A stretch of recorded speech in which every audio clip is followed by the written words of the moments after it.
Hi everyone, it's Paul Tilley. Today I wanted to take you along on a visit to the gallery at the Clarenville Events Centre. And at the gallery there's an exhibit called Both And. Both And is an exhibit of over 20 photographs by people who are victims of spousal or intimate partner abuse. And it is a combination of their suffering and yet a celebration of their survival. At the session, Jennifer Kay, who's the chair of the Clarenville Regional Arts Association, introduced Ashley McDonald, who is responsible for the Journey Project, and she gave a good explanation of what it's all about and the benefits that it offers the people who participate in it. Pay our attention and give our respect for this amazing exhibition of photos. And the role of the Arts Association in this is very simple. We got a call or an email from Ashley McDonald, who's with the Journey Project, and she said we have this exhibition of photos and we would love to have a chance to show it in Clarenville. And so all we had to do was say yes. So I was here just after the show was installed and I was doing, whatever, puttering stuff. And a woman came in and she was very, paying very close attention to the photos. And she came over to me and asked me if I was involved somehow. So I said, I explained. And she had come into the event center to register for something skating related. And she was going to use the washroom and she happened to see that this was here. And she read the introductory information, and it turns out that she had an appointment with someone from the Journey Project that afternoon. Wow. And she was like, she just said, "Oh my God, I can't believe that this synchronicity, right? This coincidence." And she was so moved by the exhibition, and it, So it had so I was privileged to see it had a real impact on the individual, which was so nice. Cool. So this is the fourth year actually that we've done Photovoice with Journey Project. And each year we have a different theme, and then we have sometimes the same participants, new participants, different participants. This year's theme was Both And, which if you've read through the program, you probably got a little bit of information on. But to draw attention to the idea that survivors are not just one thing. Survivors are not a monolith. There is no just, you are a victim, you are a survivor, you are broken, you are fixed, you are any of those things. It's the idea that people are many things and that they can be all of those things at the same time.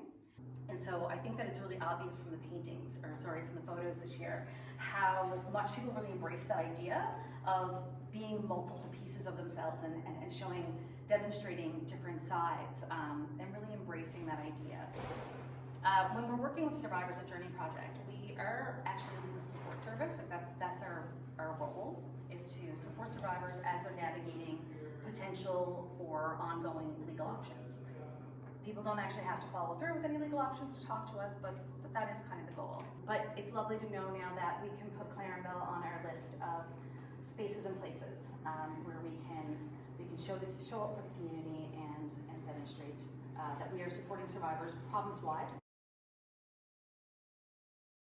So in terms of, all the photos that are on display, and what's the process? How did you select, or who submitted? Yeah. So we love that we've never had to turn anyone away yet. At some point, if it gets too big, we will, obviously, because there's only so many you can fit. Like as you can see, we are on the edge of what can fit right now.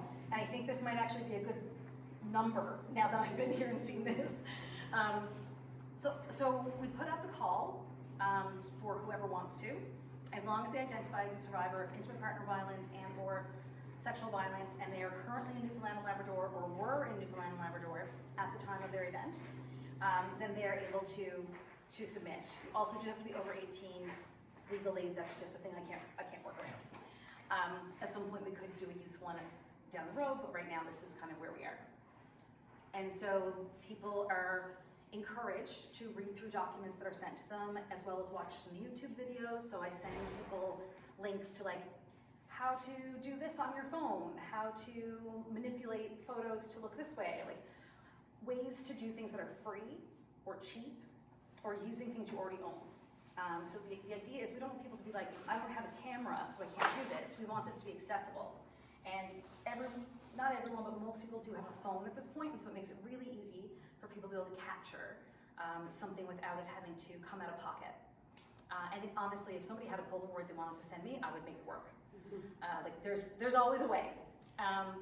But yeah, so people are encouraged to take a look through those things, to connect with me, have conversations. We were doing workshops online for a while in a couple of the previous iterations. We didn't find the uptake was the best. It didn't seem to be what people wanted. They wanted to have space to talk, not to learn necessarily. So now we've opened up a Zoom online several times throughout, like say about a 2.5 month period, where people can drop in online and ask questions and talk about their ideas. And if they want to like say, can I do this? Is this okay? Or like, what do you think of this idea? All that stuff, we can do that. And again, as mentioned earlier, I am a participant as well, and so that's one of the important pieces of this process, is that I'm identifying as both here. I'm organizing and I'm participating, because it's really hard to say to somebody, show everything that you think and feel, but no, I wouldn't do that, right? So this offers people that like, okay, so I'm in this with somebody. People are in this together, right? And yeah, so people just submit their photos with their consent forms and all that stuff. And as you've seen probably from this, is that we also allow people space to leave some words. Photovoice in its truest form doesn't actually have a written piece to it, but who am I to tell a survivor to stop talking? So we offer extra space to allow people to express themselves if they want, and there's no pressure. I'm sure you saw that some of them had nothing, some have like a line, and some have a page. It really is whatever that person's feeling. Yeah, and you probably also noticed that some are listed as anonymous in there. Other people have their name or variations on their name, different kinds of information. We just allow people to include what they feel comfortable with. So we try to be open to that. And this year we had the most entries we've ever had. So this is 23. And we definitely, as they started to come in, were like, oh no, are we gonna have too many? What is too many? And I started to really look at that idea of what too many is. And so I think that we kind of know now that we're maxing, that we're kind of getting close on the edge of what we can accept at that point. And so hopefully next year, if we hit too many, we'll come up with a plan that works. Just in terms of the name of the exhibition, both and a photo journey, what does it, break that down for us in terms of what exactly does that mean and how is it relevant?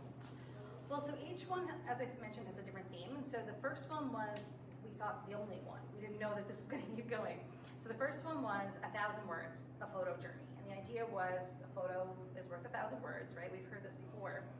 But we wanted to add to it the idea of the photo journey, because we kind of feel like as you're going through it, you are walking a path with these folks, right? You are on a journey with everybody and with their stories.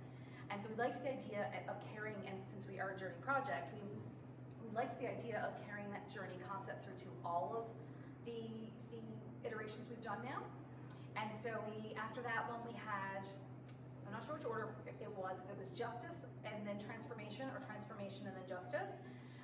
So, you know, the idea of what is justice, what does that mean? And then transformation, which is, you know, the changing ways we are, the changing people we are, and how we can transform if we want, and what those transformations can look like many things. And so then this year, both and, so we say this so much in our work, the both and, because we work with people all the time who are expressing so many different sides of themselves to us. And being a survivor is not just one thing. And, you know, that is one word that we have put on people who have had these experiences. But some people don't like that word. Some people prefer victim. Some people don't like either of those words. You know, there's a lot of different ways, a lot of different terminology and different ways to do that. And then also there's the folks that we've worked with who they themselves have been harmed and they have caused harm as well. So they are both. They are a survivor and they are someone who has caused harm.